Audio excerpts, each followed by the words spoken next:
Bugün sizə ümumiyyətlə bəyənmədiklərimdən danışacağam. Düşünürəm ki, sizin də içinizdə mənlə eyni fikirdə olanlar var. Yay fəslidirsə təbii ki, birinci sırada bu olmalıdır. Zaqar görüntüsü. Yəni bu kəsinti olan görüntülər.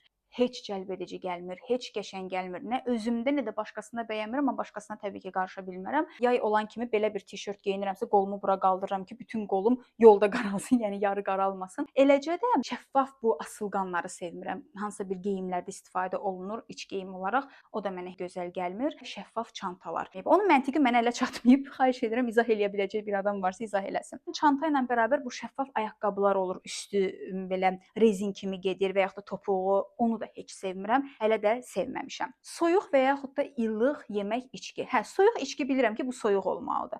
Amma yeməkdirsə, onu ilıq və yaxud da soyuq yeyə bilmirəm. Mütləq isti olmalıdır. Əgər isti içki içirəmsə, qaynar olmalıdır. Məcburi danışmaq və yaxud da yalandan qəhqəhə atmaq. Biz burada kollektiv əyləşmişik, keçinirik gülməkdən. Sən niyə bizə qoşulmursan? Maraqlı deyil. Mənlik mövzu deyil. Mənim güldüyümə də siz gülməyəcəksiniz və mən sizin içinizdə qəbul olunmağı üçün və yaxud ay necə səmimi qızı demək üçün yalandan gülüb və yaxud da sizə uyğunlaşmaq məcburiyyətində deyiləm. Can, balam, ürəyim bu danışıqları heç sevmirəm. Əsasən də bu hardasa xidmət almağa gedirsən, məsələn dırnaq olsun, saç olsun, üz olsun, oradakı elə danışırlar.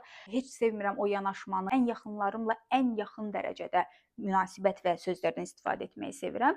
Yəni arada məsafə varsa da onlarla da sizli bizli, xoş və səmimi addımları daha çox önəmli hesab edirəm. Bəlkə də bundan əvvəlkiləri nə vaxtsa sevərəm, amma bunu ümumiyyətlə sevmirəm. Nəysə, kim də sevir, sevmir yazsın.